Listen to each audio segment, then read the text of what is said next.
All right, Algebra 1, we are on day 3, or section 3 of our chapter, 1.3, combining like terms.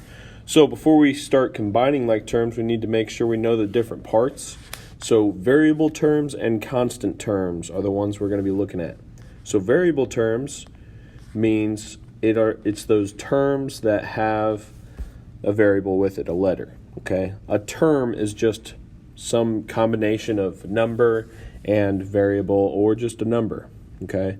And those terms are separated by a plus and a minus sign, or a minus sign, okay? So in this case, our variable terms would be 7x, negative 5x, and notice I'm including the sign for the terms. You always want to keep the sign in front, okay? And positive 4x.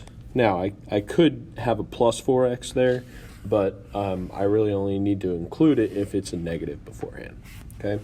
And so with that being said, the coefficients are the numbers next to the variable. So in this case, that's 7, negative 5, and 4. So on the other end of the spectrum, we have constant terms, ones without a variable. So we've got 3, 8, and once again, not just 1, but negative 1. So 3, 8, and negative 1, okay? So just make sure we know the difference between constant terms, constants, and variable terms. So combining like terms, you can simplify an algebraic expression by combining like terms. This means to combine common variable terms and constant terms. So for this example, we're going to simplify. I always start with the highest exponent. So you do your constants last. So the highest exponent or variable is just the x. So we're going to go 7 minus 5 is positive 2, and then 2 plus 4 is 6x. And now we look at the constants. So 3 plus 8 is 11, and then 11 minus 1 is 10. So positive 10. And there we are. That's our final answer. There's no other like terms left, so we can go ahead and move on. Okay, so we're going to kind of zip through some examples, starting with 1 and 2, and then we'll go down the line there. So in this case, these two are like terms. So 3 plus 6 is 9, so I have 9x. Now notice, I'm not saying 9x squared, okay? We do not add the exponents, okay? It's just 9x. And that's it, because there's no other terms. All right, so same thing on number 2. I've got a and a, so those are the same term, same variable. So 9 minus 10 is negative 1a. Okay, or you can also say just negative a. Either one of these answers is just fine. All right, so let's just go down the line here. 2, 4, 6, and 8. If you want to go ahead and pause it and try those 3, you can. But with this one, I always start with the variables, so I don't have any like terms. So I'm just going to rewrite negative 6w. Now I look at the constant terms. 9 plus 5 is positive 14. No more like terms. That's my answer. Okay, again, there's no equal sign here. We're just combining like terms. Anything that's not a like term has to stay the way it is. Okay. So number 6, same deal. Look at the variable terms first. 5 plus 7. So both of those have h. So 5 plus 7 is 12, h. And then we have negative 6, negative 8, which is negative 14. Okay. And again, if you need to use your calculator, just go negative 6 minus 8, and we get our answer. So minus 14, there we are. And finally, number 8. Look at the variable terms first. I've got a, and I've got a there. So those are like terms. 26 minus 4 is 22a. And then I look at the next one, still variable terms. It's b and b. So 2b plus 10b is 12b. And since there's no constant terms, that's all we can do. A and b are not the same, so I can't put those together. And we're done. Okay? So hopefully that makes sense. Let's go to the back side. Again, have questions ready for class if you're not sure about something. So with exponents, terms with the same exponents or combination of variables and exponents are considered like terms, but they have to have the same exponents and the same combination of variables. Okay, if they don't, you can't combine them.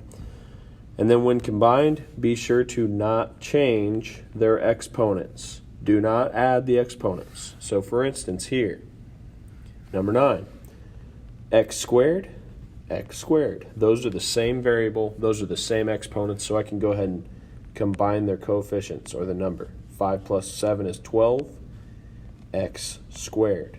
Notice I didn't add 2 and 2. 12x to the 4th is wrong. Okay, don't do that. So look at number 10, same deal. Number 10 says negative 15n to the 5th power plus 4n to the 5th power. Both of them have the same variable and exponent, so I can go ahead and combine those.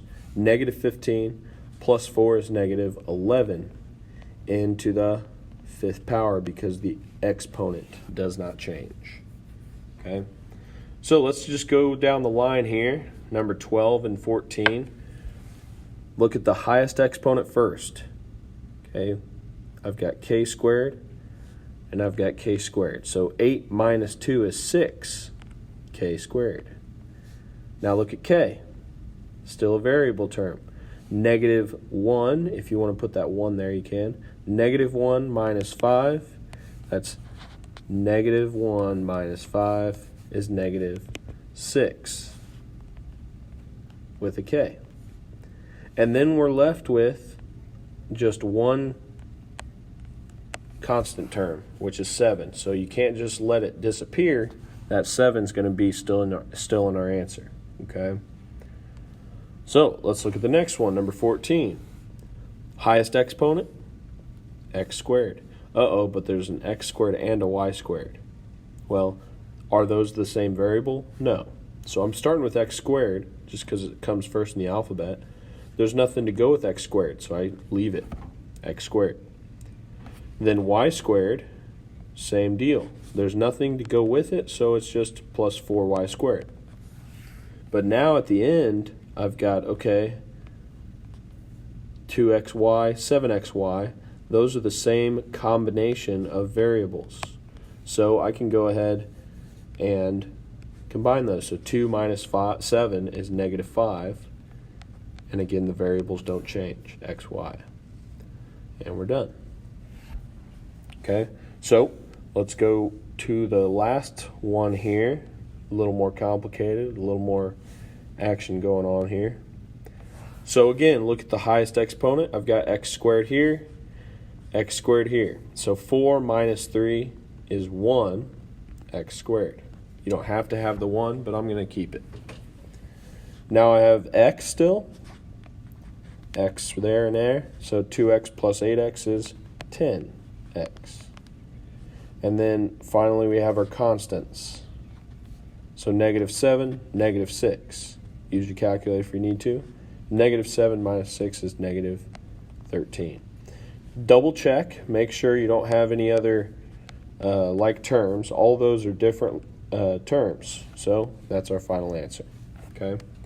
So lastly, there's some geometry type problems.